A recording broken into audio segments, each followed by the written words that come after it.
Salam, selamat pagi Bapak Ibu, saudara-saudaraku yang kekasih dalam Tuhan. Kita bersyukur kita terus diberi kekuatan, kesehatan, bahkan sukacita oleh Tuhan untuk menikmati hari-hari hidup dan kerja kita.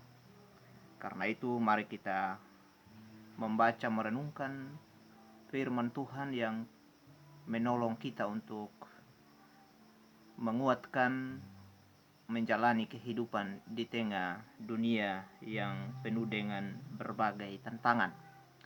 Karena itu mari kita membaca firman Tuhan dan kita mengundang Tuhan di dalam doa. Bapa Sorgawi, Bapa yang sungguh setia memelihara kehidupan kami. Kami sungguh merasakan cinta dan kasih-Mu dari malam hingga pagi ini. Kami merasakan sukacita damai sejahtera. Ini bukan karena kekuatan kemampuan kami, tetapi karena kasih-Mu yang besar bagi kami. Saat ini ya Tuhan, kami mau belajar dari sabda kebenaran-Mu. Kuasai hati pikiran kami, agar firman-Mu kami dapat mengerti, memahami, dan melakukannya. Berfirmanlah bagi kami ya Tuhan, kami siap mendengarkannya. Di dalam nama Tuhan Yesus Kristus kami berdoa. Amin. Firman Tuhan terambil dari Habakuk pasal 3 ayat 17 hingga 19. Demikian firman Tuhan. Sekalipun pohon ara tidak berbunga, pohon anggur tidak berbuah, hasil pohon zaitun mengecewakan. Sekalipun ladang-ladang tidak menghasilkan bahan makanan, kambing domba terhalau dari kurungan, dan tidak ada lembu sapi dalam kandang. Namun aku akan bersorak-sorak di dalam Tuhan, beria-ria di dalam Allah yang menyelamatkan aku. Allah Tuhanku, itu kekuatanku. Ia membuat kakiku seperti kaki rusa. Ia membiarkan aku berjejak di bukit-bukitku untuk pemimpin biduan dengan permainan kecapi. Demikian sabda Tuhan. Yang berbahagia adalah saya dan saudara yang sudah mendengar, membaca, dan melakukan firman Tuhan dalam hidup kita hari lepas hari. Saudaraku yang kekasih dalam Tuhan, kita tentu mengingat latar belakang kehidupan kita, apakah itu baik ataupun tidak. Seringkali kita membicarakan kehidupan masa lalu yang mungkin saja merasa kelam atau merasa tidak ada kemajuan, atau mungkin merasa ditindas atau dihimpit oleh keadaan-keadaan yang tidak menyenangkan hidup kita. Dan dari pengalaman itu seringkali kita menyalahkan keadaan, seringkali kita menyalahkan orang lain yang ada di sekeliling kita, bahkan kita menyalahkan diri kita sendiri dan menyalahkan Tuhan. Apakah itu benar sikap dan tindakan itu? Sesungguhnya dari pemahaman kita sebagai orang-orang yang meyakini dan mempercayai Tuhan, kita tidak benar ketika kita mempersalahkan keadaan atau mempersalahkan diri kita sendiri, bahkan mempersalahkan Tuhan. Karena kehidupan kita sebagai manusia tentu tidak luput yang namanya tantangan, tidak luput yang namanya pergumulan permasalahan ketika kita harus berbuat yang baik. Tentu banyak sasaran yang tidak baik untuk menghambat akan keinginan dan perjuangan hidup. Dan terlebih khusus ketika kita dipercaya untuk melakukan sesuatu yang baik atau membimbing orang-orang ke jalan yang benar, bahkan menduduki sebuah pimpinan di dalam kelembagaan, tentu tidak sedikit orang yang ingin mau menjatuhkan kita.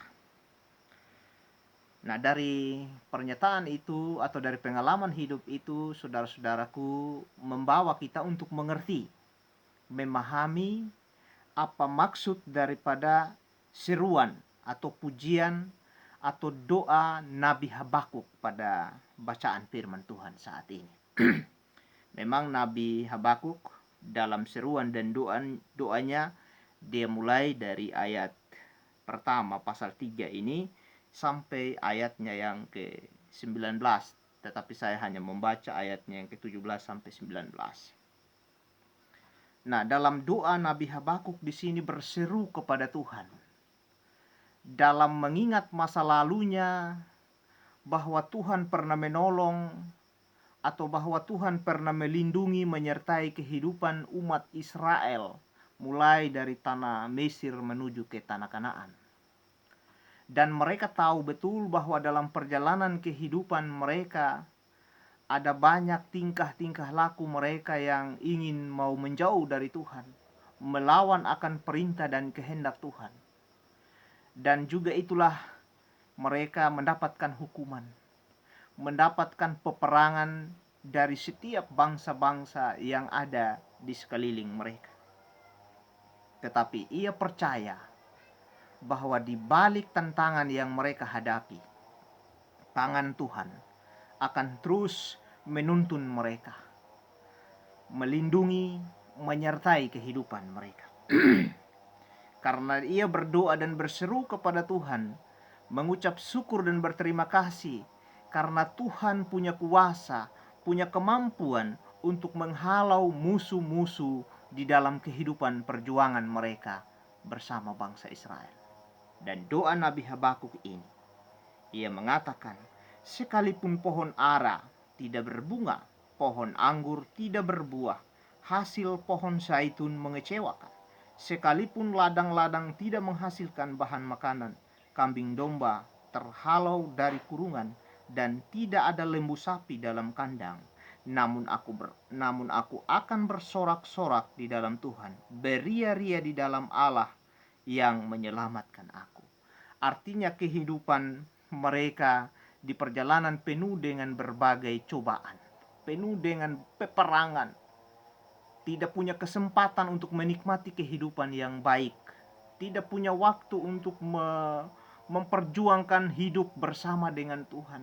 Mereka selalu berhadapan dengan musuh-musuh, mereka selalu berhadapan dengan tantangan kehidupan. Tetapi yang menarik adalah di dalam kehidupan mereka, di dalam tantangan yang mereka hadapi, mereka tetap bersorak-sorai.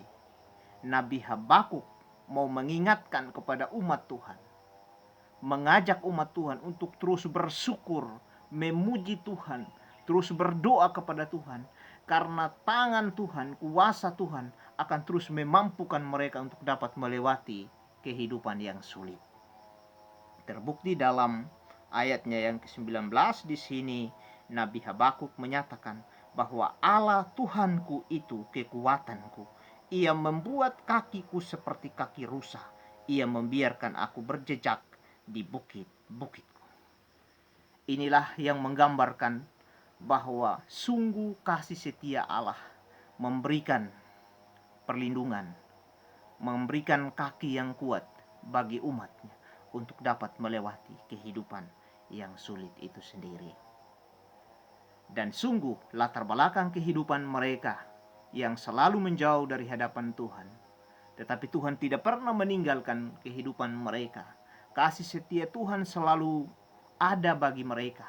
Maka inilah yang menjadi dasar ungkapan syukur, pujian dan doa Nabi Habakuk. Dia berdoa, dia bersyukur bahwa Tuhan begitu setia memelihara dan menyelamatkan umatnya di jalan yang benar.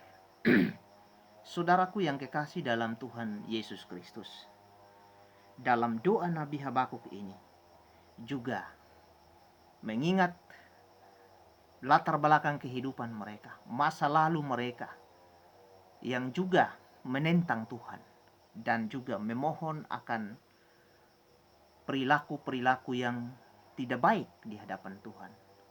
Ketika mereka merasakan tindakan yang tidak benar, maka di situ mereka melawan, mempersalahkan keadaan, mempersalahkan orang lain, bahkan mempersalahkan Tuhan. Tetapi sikap itu tidak benar menurut Nabi Habakuk, dan datang memohon ampun dan bersyukur bahwa kuasa Tuhan akan terus menyertai kehidupan mereka. Saudara-saudaraku yang kekasih dalam Tuhan, dari bacaan atau dari perenungan firman ini, saya mengajak saudara untuk belajar dari doa Nabi Habakuk yang sungguh-sungguh melihat dan memahami pekerjaan Tuhan di dalam hidupnya. Tentu saya dan saudara mempunyai latar belakang hidup yang berbeda-beda. Mungkin saudara mengalami latar belakang hidup yang baik-baik, atau mungkin saudara mengalami latar belakang hidup yang tidak baik, dan seringkali mempersalahkan situasi, mempersalahkan orang lain, bahkan mempersalahkan Tuhan. Bahkan tidak mau lagi bersyukur, memuji dan memuliakan Tuhan. Karena kenapa semua situasi yang mereka alami, yang kita alami, itu sepertinya Tuhan tidak berpihak dalam hidup kita. Sesungguhnya hal ini ketika kita pernah mengalami, marilah kita terus memohon ampun kepada Tuhan. Kalau kita bersikap demikian, kita kembali berharap kepada Tuhan. Mungkin latar belakang kehidupan kita yang kelam, kita jadikan pengalaman yang berharga untuk terus menatap masa depan yang lebih baik. Karena Tuhan tidak pernah menjanjikan kehidupan bersama dengannya tidak ada penderitaan. Justru sebaliknya, banyak tantangan, banyak penderitaan untuk dapat mencapai tujuan kita. Hanya Tuhan memberikan jaminan, ada kekuatan, ada perlindungan untuk dapat berjalan melewati kesulitan hidup itu sendiri. Karena itu, perjalanan hidup ini sama seperti pohon ara yang tidak berbunga, sama seperti pohon anggur yang tidak berbuah. Hasilnya mengecewakan, atau mungkin sama seperti ladang-ladang yang tidak menghasilkan bahan makanan, kambing domba yang terhalau dari kurungan. Hidup itu sama seperti itu. Dan tentu walaupun demikian, Tuhan adalah kekuatan kita. Tuhan setia memelihara kita. Kalau Tuhan mau menciptakan saya dan saudara, pasti punya maksud dan tujuan. Dan tentu Dia akan memperlengkapi kita, baik kebutuhan jasmani maupun juga kebutuhan rohani atau iman kita kepada, supaya kita terus hidup di dalam perkenanan Tuhan. Kita selalu setia membuka diri supaya Tuhan menguasai hati kita, sehingga setiap saat kita terus menaikkan puji dan syukur, hormat, kemuliaan, doa, pujian hanya kepada Tuhan. Karena Tuhan yang memberikan kita kekuatan, karena Tuhan yang memberikan kita keselamatan. Saudaraku yang kekasih dalam Tuhan, marilah kita terus menjadikan firman Tuhan, nasihat-nasihat Tuhan untuk melangkah di dalam setiap usaha dan pekerjaan kita. Kalau kita mendasarkan diri kepada nasihat Tuhan dalam firman-Nya, maka pasti kita akan menikmati kehidupan bersama dengan Tuhan. Karena di dalam Tuhan ada sukacita, ada damai sejahtera. Selamat beraktivitas, terus berharap kepada Tuhan, sehingga dalam pekerjaan kita pasti mendatangkan berkat dari Tuhan. Tuhan kiranya memberkati kita dengan firman. Amin. Kita berdoa. Terima kasih untuk firman-Mu ya Tuhan. Biarlah firman-Mu menolong, menguatkan kami untuk menjalani kehidupan yang Tuhan percayakan. Dan juga kami berdoa untuk rencana-rencana, pekerjaan, pelayanan, dan rumah tangga dimanapun kami berada. Segala tantangan, segala beban pergumulan, Tuhan mari Engkau terus hadir di tengah-tengah beban pergumulan kami, supaya kami tetap menikmati kasih dan kemurahan Allah di dalam hidup ini. Terima kasih Bapa di sorga. Ini doa, ini permohonan kami. Mengampuni salah dan dosa kami Tuhan. Di dalam nama Tuhan Yesus kami berdoa. Amin. Demikian ibadah kita pada saat ini. Tuhan Yesus memberkati kita. Selamat pagi dan shalom.